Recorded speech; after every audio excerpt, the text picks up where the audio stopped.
Hello everyone, Alexander Love here. Happy to be here with all of you today. In this video, what I'm going to do is explore a model that shows us the most fundamental aspects of our being. The idea here is that if we know these most fundamental features of what it means to be us, then as coaches, as leaders, as neighbors, as friends, we have the opportunity to make changes where it matters.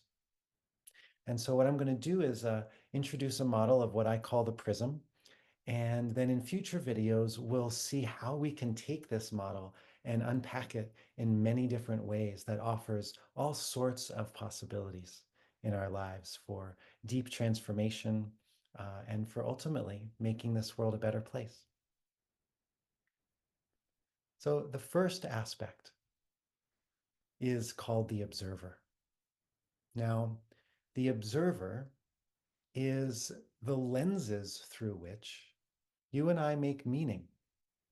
When we walk out into the world, we look through a set of lenses, we look through a set of filters, and these filters color how we interpret our experience. To use a fancy word, we might call our observer our epistemology. Epistemology is the study of knowing. And so when we're talking about our observer, what we're talking about is, how do we know? How do we go about knowing the world? And as our observer changes, how does that change how we understand the world that we're living in? So when we're looking at this notion of an observer, lenses through which we know, it brings up for us something that we might call the problem of perspective.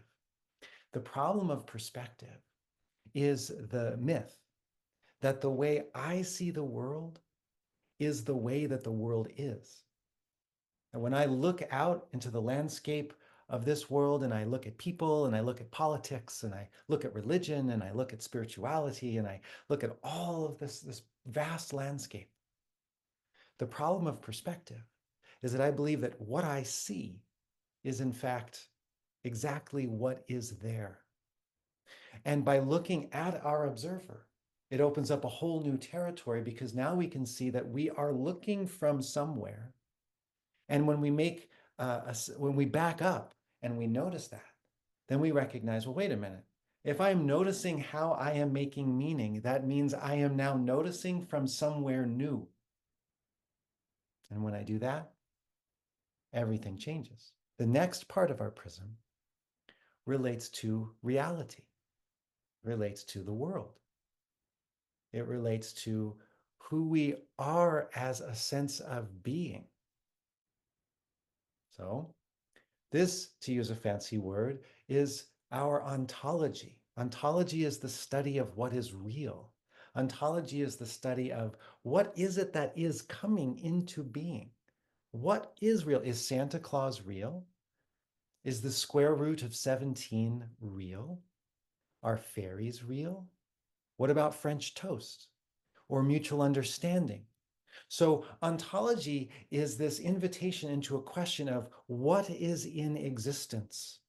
And this co-arises with our observer. So we have a particular observing lens. So we have an observer, we have an observing lens through which we're seeing the world, but at the very same time, there is a reality arising. So we might say an angry person lives in an angry world. So to use our fancy language, if my epistemology is covered by anger, if it is filtered through the eyes of anger, then the ontology, the reality of what I see, is imbued with an angry sense of being in myself and in others.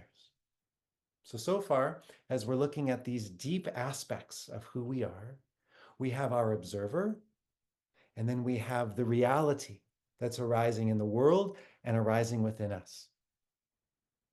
Now, the third aspect of this prism relates to interaction.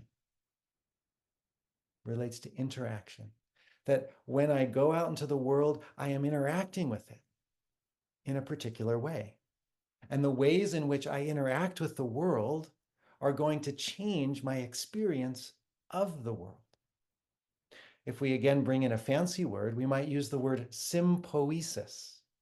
Sim means together, and poiesis means creation, that we are creating the world together. That instead of you and I being two separate individuals, in fact, we are intertwined. That when I'm in relationship with you and you are in relationship with me, we are bringing out features of each other. We are bringing out new aspects of our being, our ontology. What is real changes. When we are in relationship with one another, we are drawing out different observer, a different epistemology. When I'm hanging out with my daughter and her friends, our relationship draws out a different way of me seeing the world and a different experience of what the world is. So far, our prism, these deepest structures of who we are comprised of an observer. This is the way that we know the world. It's comprised of the world or an arising sense of being, right? An inner world or an outer world. And the third aspect is interaction. Everything we're doing is occurring within interaction. Now, these three territories are not separate bubbles. These three territories are all part of one prism. They're all part of who we are in this moment. As you're watching this video, you are observing it through a lens. You are in relationship.